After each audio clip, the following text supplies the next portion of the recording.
हमारे एपिसोड की स्टार्टिंग होती है जहाँ पर मिक्की चिल्लाकर बोलता है ये तो लुइस की नैनी है और डेविना चौंकती हुई कहती है जो। ये आगे कहता है जो अगर उनके पास है तो उनके पास लुइस भी है। फिर वो डेविना की ओर देखता हुआ कहता है पापा बोट कहाँ से खरीद सकते हैं। डेविना अपने फ़ोन में लगी होती है और उसे बोलती है डोंट वरी और गैब्रियल को कॉल करती है। गैब्रियल उधर से बोलता है क्या कोई खबर मिली। डेविना बोलती है मुझे लगता है कि हमने उन्हें ढूंढ लिया है। बार्सिलोना के पोर्ट ओलंपिक में रात में मार्शले से रवाना हुए थे। क्या आप 1 घंटे में तैयार हो सकते हैं। गैब्रियल बोलता है हमें होना ही होगा, हमें दोबारा ऐसा मौका नहीं मिलेगा। गैब्रियल के साथ पीछे निको और वेल भी ये सब सुन रहे होते हैं। तैयार होने के साथ साथ निको एक गन भी लेता है और वेल के पास एक बैग और गन दोनों होते हैं। शिफ्ट होता है लेविग्ने के साइड जहाँ लेविग्ने एक दीवार के पास खड़ी होकर कुछ बातें सुन रही होती है और तभी एक टकला आदमी करके किसी से बात कर रहा होता है। अपने हाथ में कुछ थामे रखती है और बोलती है क्या ये मेरी एक मिस्टेक है। फिर वो अपने आप को समझाती है और उसे लुइस का चेहरा याद आने लगता है और हम देखते हैं लेविग्ने के हाथ में कोई डिवाइस होता है। वो अपने आप को समझाती हुई कहती है नहीं इसे काम करना ही चाहिए और तभी एक आदमी वहाँ से गुजर के जा रहा होता है। लेविग्ने पीछे खड़ी बोलती है यहाँ पर और तभी वो आदमी उसकी तरफ आने लगता है और लेविग्ने वो डिवाइस उसके बैग में फेंक देती है। डिलीवर करने वाला बॉडीगार्ड के पास जाता है और बोलता है मेरे पास लॉर्ड मिकी के लिए 2 दर्जन मैडलेन्स हैं। बॉडीगार्ड उससे वो डिलीवरी ले लेता है और बोलता है इसे यहाँ से मैं ले लूंगा। लेविग्ने वापस किसी कोने में चली जाती है और कान में कुछ लगा के सुनने की कोशिश करती है। लेविग्ने ने डिलीवरी वाले बॉय के बैग में कुछ और नहीं लिसनिंग डिवाइस फेंका था और आगे वो सुनने की कोशिश करती है। पहले बेल रिंग होती है और फिर नॉक करने की आवाज आती है। आगे कोई आकर गेट खोलता है और वो सामान ले लेता है। उस सामान की आवाज़ आ रही होती है। मिकी बोलता है क्या ये वही है, मैं लुइस के बैग में रख देता हूँ। डेविना ये काफ़ी है ना या हमें और मंगवाना चाहिए। डेविना कहती है मुझे पक्का पता है ये पेलेंटी है। मिकी कहता है बार्सिलोना में ये मिलता ही नहीं होगा है ना। डेविना कहती है मिकी ये तो अभी भी। और तभी मिकी कहता है बस कुछ बर्तन जैसा कुछ क्या है। तभी एक जोर से आवाज़ आती है जैसे किसी लिसनिंग डिवाइस को बहुत तेज से पकड़ लिया हो और तभी लेविग्ने अपना मुंह सुकोड़ती है क्योंकि आवाज़ एकदम बहुत कानों तक जाती है और वो बोलती है अपने कान से बर्ड निकाल कर बार्सिलोना और वो डिवाइस और अपना बर्ड नीचे फेंक कर बोलती है लुइस बस रुको मैं तुम्हारे पास आ रही हूँ और वो वहाँ से भाग जाती है। मीनवाइल हम बार्सिलोना में देखते हैं जहाँ पर छोटा लुइस खिड़की के थ्रू देख रहा होता है बाहर और बोलता है एमी एमी देखो यहाँ पर कुछ है। और बेचारी जो करहा रही होती है और उससे बोलती है मेरा नाम जोसेफिन है लुइस, तुम्हें याद है ना जो।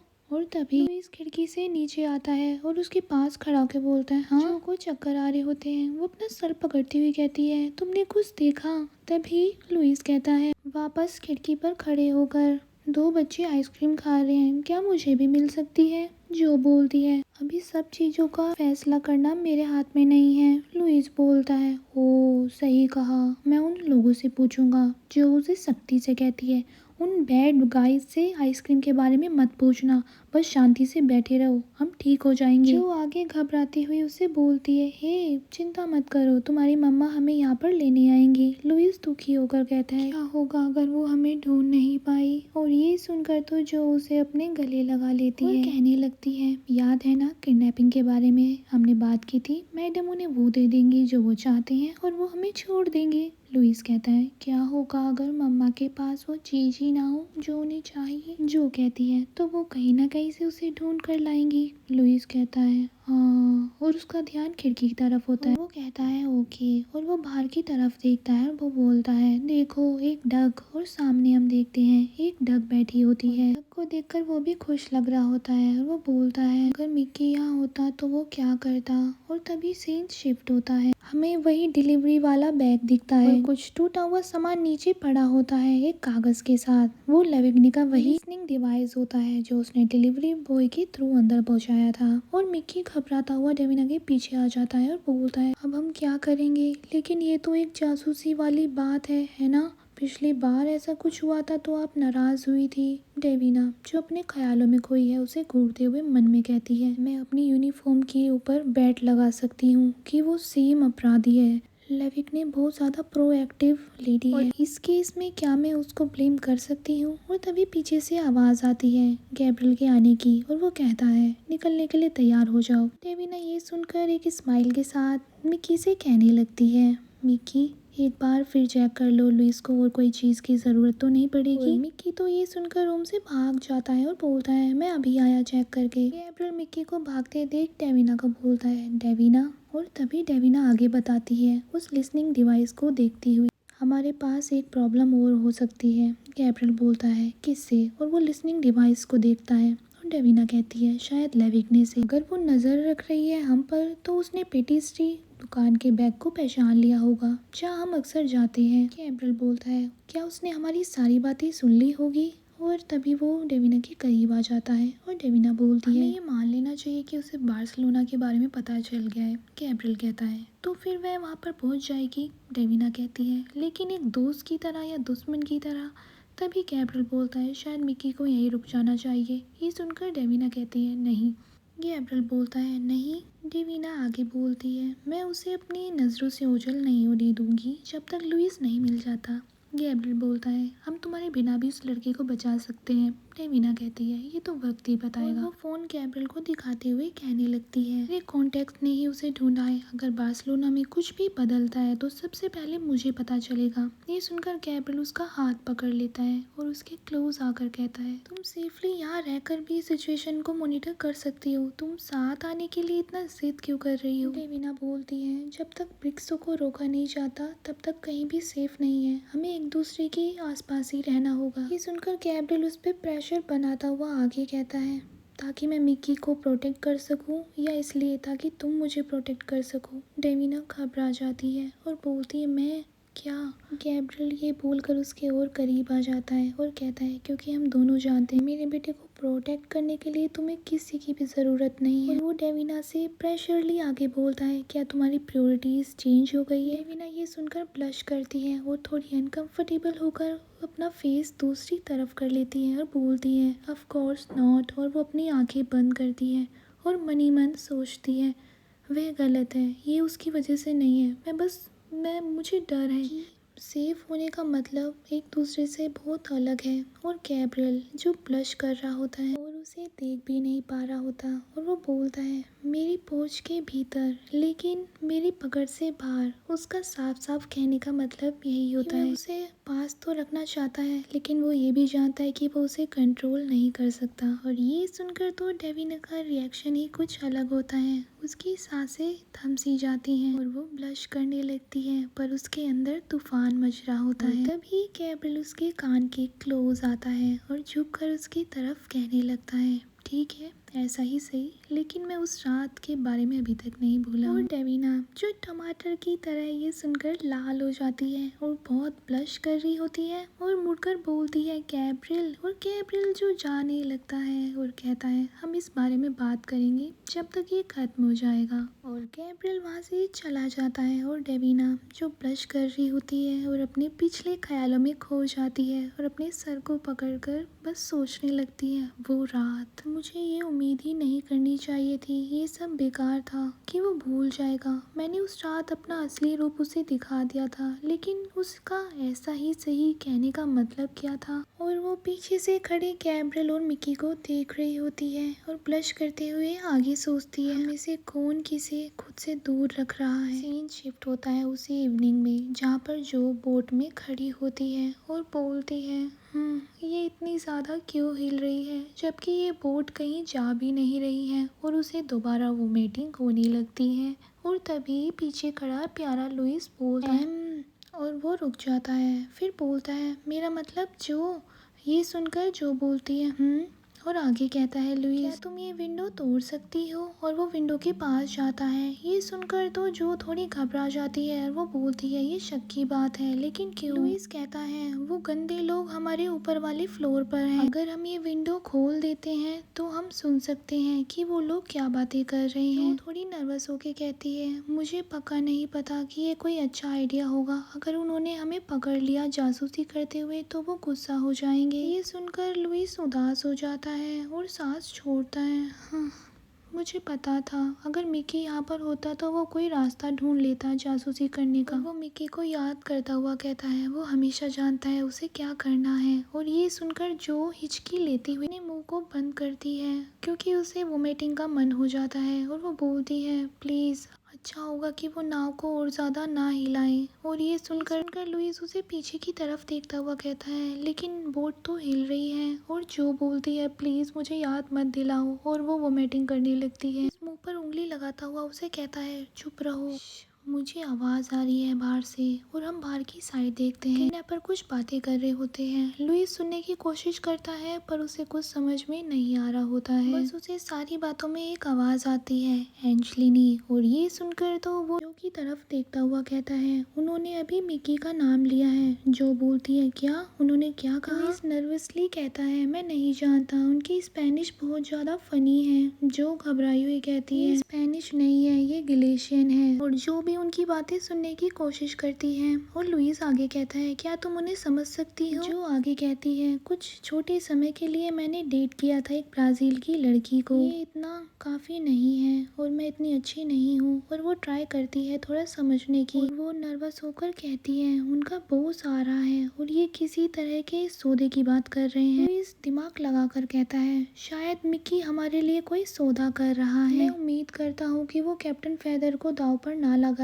और तभी वो और कोशिश करती है आगे सुनने की। उसे आवाज आती है एक लड़का वाला, मुझे नहीं लगता ये यही है। और वो मन में सोचती है कि मैडम आपने क्या किया। और फिर वो आगे सुनती है आज रात दोनों फैमिलीज फिनिश। और वो सुनकर तो वो शॉक हो जाती है और गेट से दूर हो जाती है। तभी पीछे खड़ा लुइस उससे बोलता है क्या क्या हुआ। जो उसे बताती है आज की रात डेडलाइन है। लेकिन फिर वो मन में सोचती है इसको देखते हुए मैं गलत थी, उनकी कोई इंटेंशन नहीं है कि वो लुइस को जाने देंगे। लुइस नर्वसली उससे बोलता है क्या हम मम्मा का इंतजार नहीं कर सकते या हम करें? ये सुनकर जो उसे देखती हुई कहती है मैं नहीं जानती, हमारे पास चॉइस होगी। और ये सुनकर लुइस उससे बोलता है मेरे पास एक प्लान है। जो बोलती है ऑल राइट। लुइस कहता है चलो सुनो ये। मीनवाइल हम एक एरोप्लेन देखते हैं आसमान में उड़ता हुआ। गैब्रियल की सारी टीम उसी एरोप्लेन में बैठी होती है। डेविना कहती है गैब्रियल से इंटरनेट पर हलचल तेज हो गई है।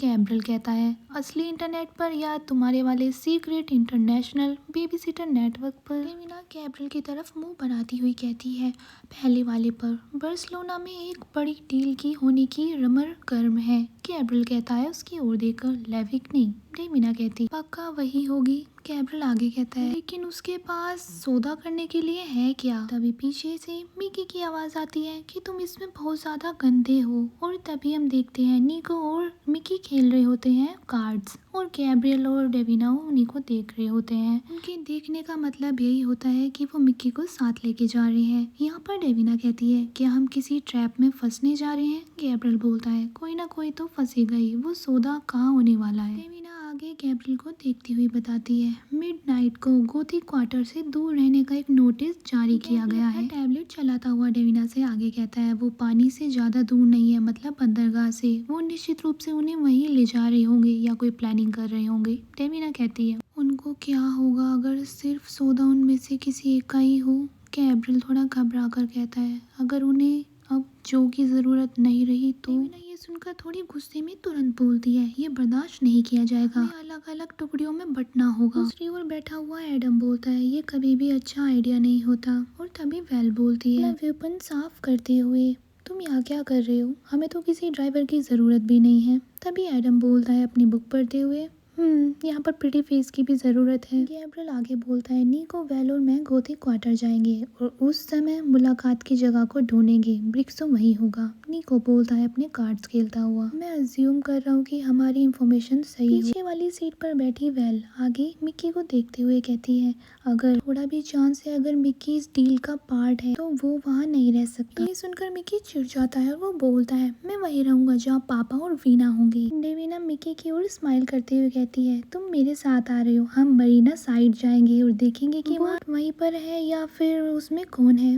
गैब्रियल उसे घूरता हुआ कहता है एडम तुम्हारे साथ जाएगा। एडम स्माइल करता हुआ कहता है ऑब्वियसली मैं तो बना ही बीच के लिए हूँ। गैब्रियल डेविना की ओर देखता हुआ कहता है, उसे वार्निंग करते हुए, सिर्फ तुम ऑब्जर्वेशन करोगी, आगे तुम्हें लुइस या जो भी मिले तुम उस पर बस नजर रखना, वृक्षों से जब तक हम निपट ना ले। डेविना उसकी तरफ देखती हुई कहती है, मैं समझ गई। और तभी गैब्रियल अपनी पॉकेट से एक गन निकाल रहा होता है। दूसरी तरफ निको और मिकी का गेम अभी भी कंटिन्यू होता है और मिकी चिल्लाकर कहता है, फिर से ड्रॉ हो गया। निको उसकी तरफ थोड़ा इरिटेट होता हुआ कहता है, तुम एक छोटे से मॉन्स्टर हो। गन डेविना की ओर बढ़ाता है और डेविना मन ही मन कहती है, गन, वो जानते हैं कि मैंने कैरी कुछ नहीं कर रखा। गैब्रियल उसे गन देता हुआ कहता है, जस्ट इन केस तुम जानती हो कि वो किस हद तक जा सकते हैं। डेविना अपना हाथ गन की तरफ बढ़ाती हुई मन ही मन सोचती है, जैसे उसने उन 2 लोगों को मारा था मिकी को बचाने के लिए। डेविना थोड़ी नर्वस होती है और गन की तरफ अपना हाथ बढ़ाकर उसे पकड़ लेती है मजबूती से और मन ही मन सोचती है, मैं ये भी जानती हूँ कि मैं किस हद तक जा सकती हूँ। और सीन चेंज होता है बार्सिलोना बोट पर। बोट पर अंधेरा होता है क्योंकि चांदनी रात होती है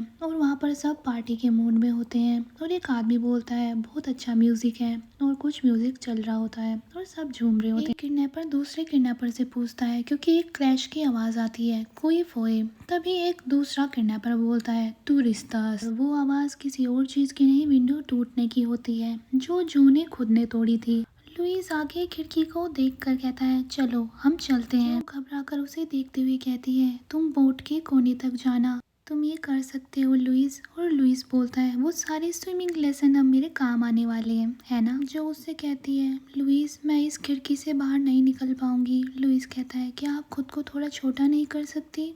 जो बोलती है, मुझे माफ करना लुइस, अगर कोई और रास्ता होता तो। लुइस कहता है, मैं जानता हूँ, वैसे भी ये प्लान मेरा ही था। जो कहती है, अगर मिकी यहाँ होता तो वो क्या कहता। लुइस बोलता है, बहादुर बनने के लिए, अपने परिवार का नाम रोशन करने के लिए, होशियार रहने के लिए और खुद को सेफली रखने के लिए। जो कहती है, क्या तुम्हें याद है बीच किस तरफ है। लुइस बोलता है। जो उसे समझाते हुए आगे बोलती है, लोगों के एक बड़े से ग्रुप को ढूंढना, उनसे फोन मांगना, ग्रुप पर कॉल करना जो हमने याद किए थे। लुइस बोलता है, मैं आपके लिए वापस आऊंगा। जो कहती है, नहीं, तुम जो भी करो यहाँ वापस मत आना लुइस, और बस एंजलिनी फैमिली को फोन कर देना। लुइस खिड़की से बाहर देखता है समुद्र को और तभी पीछे खड़ी जो बोलती है, ये बिल्कुल पूल दिन की तरह है। समुद्र को देखकर कहता है, लेकिन ये बहुत डार्क है। पीछे खड़ी जो कहती है, तुम्हें बंदरगाह का किनारा दिख रहा है। लुइस देखता हुआ कहता है, हाँ। जो कहती है, अगर तुम साइड से तैर कर जाओगे तो तुम्हें एक सीढ़ी दिखेगी और उस पर धीरे से शांति से जाना। लुइस कहता है, ठीक है। जो उससे आगे कहती है, तुम्हें ये करने की जरूरत नहीं है। और लुइस पीछे मुड़कर देखता है और उसके दिमाग में मिकी की बातें आती हैं। अपनी आंखें बंद कर लेता है और बोलता है, हाँ मुझे ये करना ही होगा। और वो अपनी आंख खोलता नहीं है और वो आंख बंद करके नीचे की तरफ कूदने लगता है और ठंडे पानी की तरफ देखता हुआ वो डर के मारे थोड़ा चिल्ला देता है और वो पानी में जाकर फ्लॉप गिर जाता है। और ये आवाज तो ऊपर वाले किडनैपर को भी आ जाती है और वो तभी पानी की तरफ देखते हैं जैसे उन्होंने कुछ डूबने की आवाज सुनी हो। दूसरी तरफ जो अंदर घबराई हुई खड़ी होती है, विंडो की ओर देखती हुई बोलती है, उसे ये करना ही होगा। जो को धीरे धीरे चलने की आवाज आ रही होती है, उसके गेट की तरफ वो कदम की आवाज बढ़ रही होती है। सुनकर जो की सांसें फूलने लगती है और वो जाके झटके से गेट पर खड़ी हो जाती है, जिससे कोई बाहर से अंदर ना आए। बाहर से आवाज आती है, एबरो। तभी वो बोलती है, नहीं, और वो बोलती है आगे, लुइस को और समय चाहिए, टाइम मुझे उसे देना होगा। सो गाइस, ये एपिसोड यहीं पर एंड हो जाता है। ये बताना मत भूलना कि एपिसोड आपको कैसा लगा। सो गाइस, मुझे अच्छा लगता है जब आप सब कमेंट करते हैं और मैं उनका रिप्लाई करने की पूरी कोशिश करती हूँ। और अपना फेवरेट पार्ट भी बताना, आपको सबसे अच्छा पार्ट कौन सा लगा। So guys, thank you so much and bye.